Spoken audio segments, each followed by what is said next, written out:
Hello guys, നമുക്ക് നല്ല അടിപൊളി ഒരു സാമ്പാർ ഉണ്ടാക്കിയാലോ. ഇതാ കുക്കർ എടുത്തിട്ടുണ്ട്, കുക്കറിലേക്ക് പരിപ്പിട്ടിട്ടുണ്ട്. പരിപ്പിടുന്നത് നമ്മുടെ സാമ്പാർ നല്ലതുപോലെ ഒന്ന് കുറുകി കിട്ടാൻ വേണ്ടിയിട്ടാണ്. അങ്ങനെ പരിപ്പിട്ടതിന് ശേഷം നമ്മൾ കഴുകി വൃത്തിയാക്കി വെച്ച് കട്ട് ചെയ്ത് വെച്ചിരുന്ന വെജിറ്റബിൾസൊക്കെ കുക്കറിലേക്ക് ആഡ് ചെയ്ത് കൊടുക്കുകയാണ്. അപ്പം എന്താ വെജിറ്റബിൾസൊക്കെ ഇട്ടതിന് ശേഷം ഇതിലേക്ക് ആവശ്യമായിട്ടുള്ള ഉപ്പിട്ട് കൊടുക്കാം. ഉപ്പ്, പിന്നെ മഞ്ഞൾപ്പൊടി, അതുപോലെ തന്നെ സാമ്പാർ പൊടിയും കൂടെ ചേർത്ത് ആവശ്യത്തിന് വെള്ളവും ഒഴിച്ച് നമുക്ക് അടുപ്പിലേക്ക് മാറ്റാം.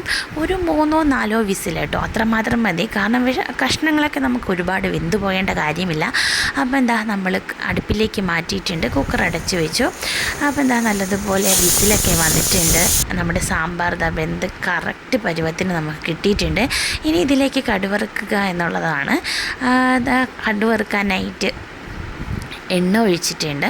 എണ്ണ ഒഴിച്ചതിലേക്ക് കടുക് പൊട്ടി വന്നപ്പോഴേക്കും കൊച്ചുള്ളി ഇട്ട് കൊടുത്തിട്ടുണ്ട് കേട്ടോ. അപ്പോൾ ഇതിലേക്ക് നമുക്കിടാൻ കായപ്പൊടി ഉണ്ടായിരുന്നില്ല. അപ്പോൾ കായപ്പൊടി ഇല്ലാതിരിക്കുമ്പോൾ നമ്മൾ ചെയ്യുന്ന ട്രിക്ക് ഉണ്ട് കേട്ടോ. കായപ്പൊടി ഇട്ടതിൻ്റെ അതേ ടേസ്റ്റ് തന്നെ കിട്ടും, നമുക്ക് അതേ മണവും കിട്ടും. അതിലേക്കുണ്ടല്ലേ വെളുത്തുള്ളി, നമ്മൾ കൊച്ചുള്ളി ഒരു ബ്രൗൺ നിറമായിട്ട് വരുമ്പോഴേക്കും അതിലേക്ക് വെളുത്തുള്ളി ചേർത്തെടുക്കുക. ഈ വെളുത്തുള്ളി എണ്ണയിൽ തന്നെ മൂപ്പിക്കണം കേട്ടോ, എന്നാലേ അതിൻ്റെ ഫ്ലേവർ എണ്ണയിലേക്ക് ഇറങ്ങിയിട്ട് നമ്മൾ താളിച്ചതിൻ്റെ അകത്തേക്ക് ഒഴിക്കുമ്പോൾ അതിൻ്റെ മണവും ആ ഒരു രുചിയൊക്കെ വരത്തുള്ളൂ.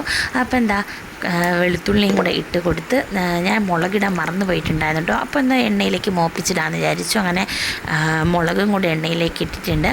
അപ്പോൾ എന്താ മല്ലിപ്പൊടിയും മുളക് പൊടിയും മാത്രമേ ചേർക്കേണ്ട ആവശ്യമുള്ളൂ. കാരണം നമ്മൾ സാമ്പാർ പൊടിയും മഞ്ഞൾപ്പൊടിയൊക്കെ നമ്മൾ ഓൾറെഡി കുക്കറിൽ വേവിക്കാൻ വെച്ചപ്പോൾ ചേർത്തിട്ടുണ്ടായിരുന്നു. അപ്പോൾ ഈ പൊടികളുടെ പച്ചമണം മാറി വരുന്നത് വരെ നല്ലതുപോലെ ഒന്ന് മൂപ്പിച്ചതിന് ശേഷം നമുക്ക് സാമ്പാറിലേക്ക് ഒഴിച്ചു കൊടുക്കാം. അപ്പോൾ നമ്മളിതിലേക്ക് ഒരു സാധനം ഇട്ടിട്ടില്ല, എന്താണെന്നല്ലേ, പുളി വെള്ളമാണ് കേട്ടോ. പുളി ചിലവർക്ക് ചോറ്റിൻ്റെ കഴിക്കുമ്പോൾ അധികം വേണം, ചിലർക്ക് അത്ര പുളി ഇഷ്ടമല്ല. അപ്പോൾ അതൊക്കെ നമ്മുടെ ഇഷ്ടത്തിനനുസരിച്ച് നമുക്ക് ചേർക്കാം കേട്ടോ. അപ്പോൾ ഞാൻ എന്താ പുളി എടുത്തിട്ടുണ്ട്. പുളി എടുത്ത് നമ്മൾ കടുവറുത്ത ആ ചട്ടിയിലേക്ക് ഒരുപാട് പൊടികളൊക്കെ ഇരിപ്പുണ്ട്. അപ്പോൾ അതിലേക്ക് വീത്തി നല്ലതുപോലെ ഒന്ന് കറക്കിയിട്ടതിന് ശേഷം അതും കൂടെ ഞാൻ ഇതിലേക്ക് ആഡ് ചെയ്ത് കൊടുക്കുവാണ് കേട്ടോ. അപ്പോൾ എന്താ കണ്ടില്ലേ, നല്ല അടിപൊളി സാമ്പാർ റെഡി ആയിട്ടുണ്ട്. എന്ത് ഈസി ആയിട്ടാണല്ലേ ഉണ്ടാക്കിയത്. വെജിറ്റബിൾസ് ഒന്നും വെറുതെ ആവശ്യമില്ലാതെ എണ്ണയിലിട്ട് മൂപ്പിക്കുക എടുക്കുക ഒന്നും വേണ്ട. അങ്ങനെയൊന്നും ചെയ്തില്ല എന്ന് കരുതി തന്നെ ഈ സാമ്പാറിന് ഒരു ടേസ്റ്റ് കുറവില്ല കേട്ടോ. ഇത് തിളച്ച് വന്നാൽ നല്ല കുറുകിയ നല്ല അടിപൊളി സാമ്പാർ റെഡിയായി. ഞാൻ ഇതിലേക്ക് കറിവേപ്പിലയും കൂടെ ഇട്ട് കൊടുത്തിട്ടുണ്ടായിരുന്നു. അതിൻ്റെ ആ ഒരു കളർ ഇട്ടപ്പം തന്നെ നിങ്ങൾക്ക് മനസ്സിലായി കാണും എന്ത് ടേസ്റ്റാണെന്ന്.